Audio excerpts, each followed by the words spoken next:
Hey there everyone, and welcome to my channel Inspiring Inquiries. I'm Michelle, and today we're going to explore 7 game-changing principles for teaching young learners English. Stay tuned.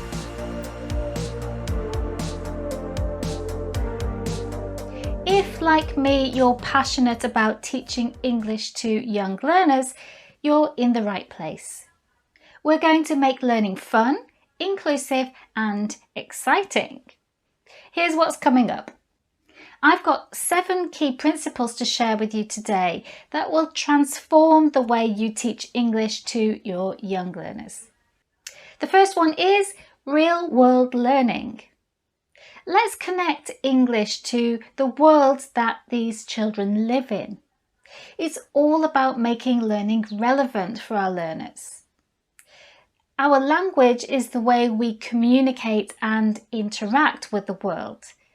It's also how we frame our learning, how we learn about ourselves and the world around us. So why separate English from everything else the children are learning? Children are naturally curious about the world, and we can use this curiosity to trigger learning experiences. Here are some practical tips to get you started. Choose topics that are relevant to the children's lives and allow opportunities for emergent language, the language that they want to know.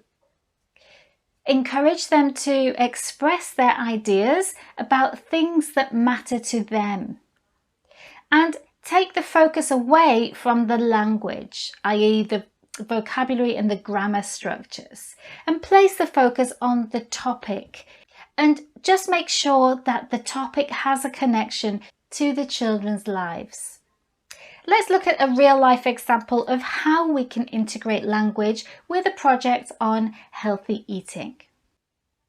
In this example, the main language objectives on the syllabus for the next 4 weeks are food vocabulary and the present continuous tense. The teacher sets up a project where the children analyse the snacks that they currently bring to school at break time. The aim of the activity is to come up with suggestions for healthier alternatives. The project culminates in an advertising campaign that is placed around the whole school and subsequently a change in the school's snack policy. During the project, the children learn and use the target vocabulary and the grammar structure, and they also use the target grammar on the posters that they make for their advertising campaign. For example, they write, "She's eating a banana is a healthy snack." So you can see how this is connected to the real world. Principle number 2 is exploration and discovery. Children are natural explorers. Let's tap into their curiosity and make learning more of an adventure. Here's how you can make it happen. Ask questions that spark curiosity and then give learners the language they need to find answers to these questions. Let them experiment and try things out. Let them play. And provide them with fun and engaging resources to explore, including non-ELT materials that are not designed for English language learners. Look at this example, which includes bugs and hands-on exploration. This class is learning about bugs, and in their book they're learning the names of the different bugs and how to describe them, including animal body parts. The teacher notices that some of the children are confused about the number of legs that each type of bug has. So they decide to ask the question, how many legs has a fly got? And then they go outside and they see if they can find any bugs, any flies and other insects. The children then examine the bugs that they find with a magnifying glass, and then they complete a worksheet where they count the number of legs and they draw a picture of what they noticed. The teacher also asked the children which bugs they didn't manage to find, and then together they all search for close-up photos and videos online that will help them answer the question for these other bugs. Next is learner agency. We're all about giving students choices and involving them in decision making. When they take the wheel, they become much more motivated. Here's how to empower your students by giving them agency. First, offer them choices for activities. Perhaps you could use a choice board or a menu. Set up workstations with different activities that the children can move around autonomously. And let them decide how they want to work. Let's see an example in action. A teacher wants to assess the children's knowledge of the unit vocabulary, which includes rooms in a home and some basic furniture. He asks them to choose between the following activities. A. Draw and label a plan of their ideal home. B. Find a photo of a celebrity's home and write a description for an estate agent's ad. C. Make a video tour of their own home.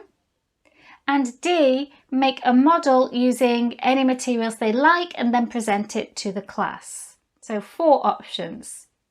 The teacher assesses their use of the target vocabulary, but also makes a note of any structures that learners need to work on a bit more, any spelling difficulties and any pronunciation issues.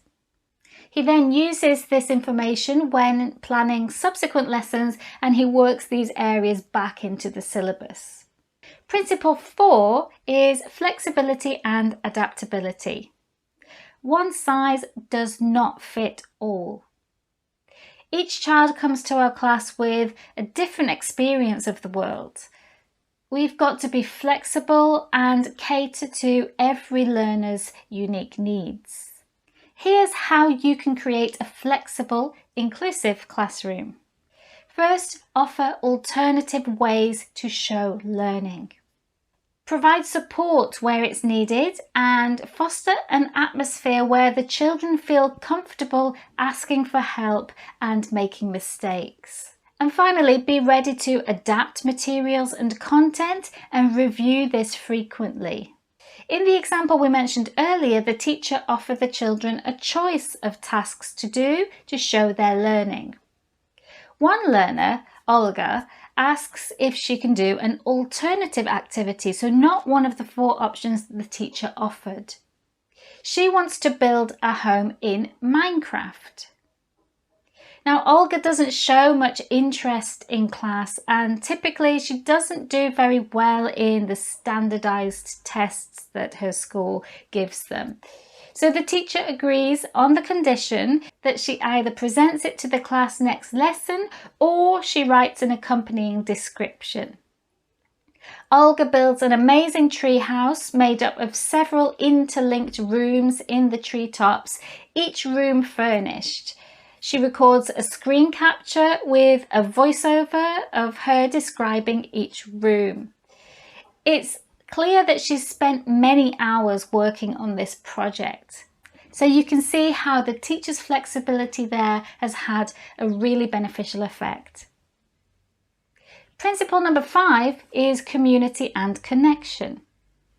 Learning is social and it's all about building a sense of community in the classroom. Here's how to create a connected classroom.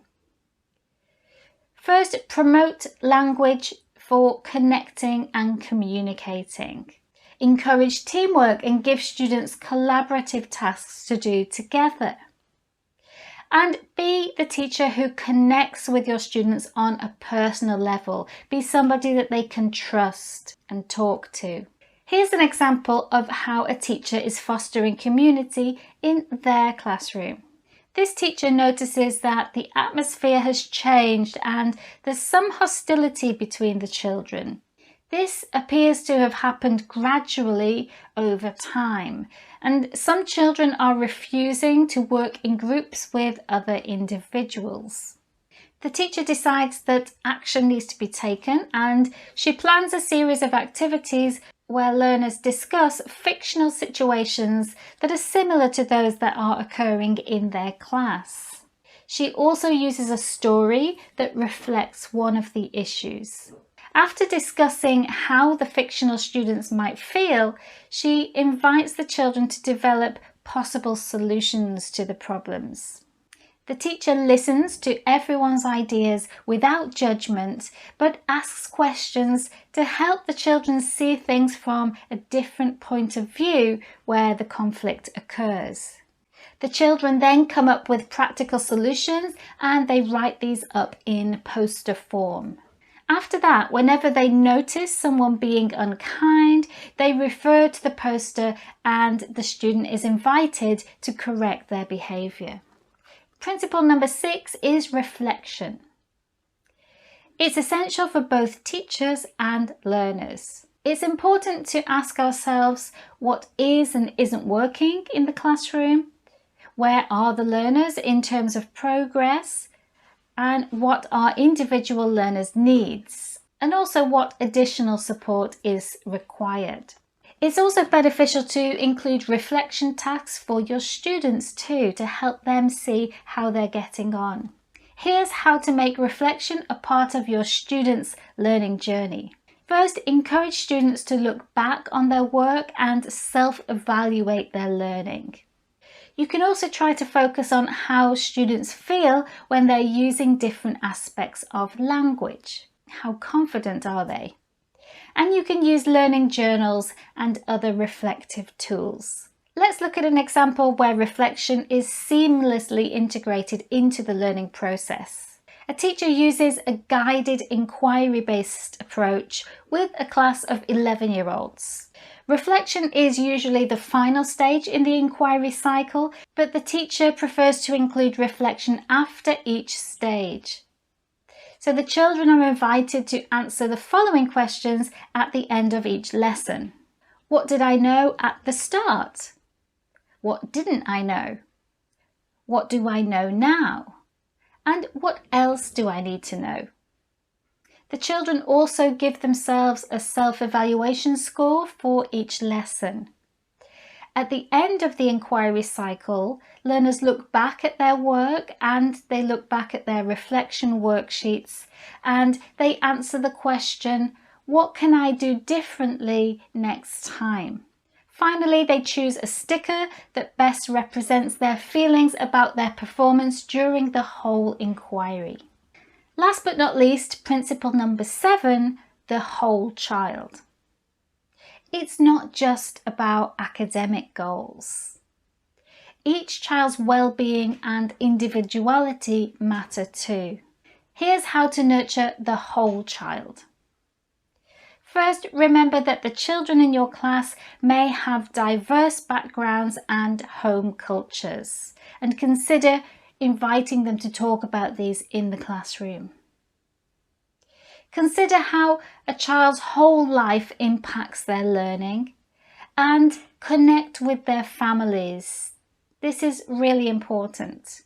Let's look at this practical example where a school addressed a specific issue by engaging with families. A director of studies has had a few complaints from a teacher that a couple of the children aren't bringing in their homework. It's a very common problem. The teacher has sent a note home with the children on several occasions, but he has had no response. So the director of studies calls one of the children's home and learns that she's in a single parent low-income family and shares a room with 2 younger siblings. First of all, the child's father hadn't found the notes, which were screwed up at the bottom of her backpack, and secondly, she didn't really have a place where she could do her homework. The school works on setting up an app to improve communication with all families, where they will get a notification each time homework is set. The app is in the local language, but it's also very visual and can be understood by speakers of other languages or people with lower literacy levels. All the parents agree to check the app every evening or turn on notifications. The teacher is now aware that some children may not have a quiet place where they can do homework without distractions. So they've also changed their homework policy. And there you have it, the 7 key principles for transforming ELT with young learners. What do you think? What would be your top 3 principles? Share your thoughts, ask questions, and let's continue the conversation in the comments below. And if you like this video, subscribe now and check out some of my other videos. Happy inquiring!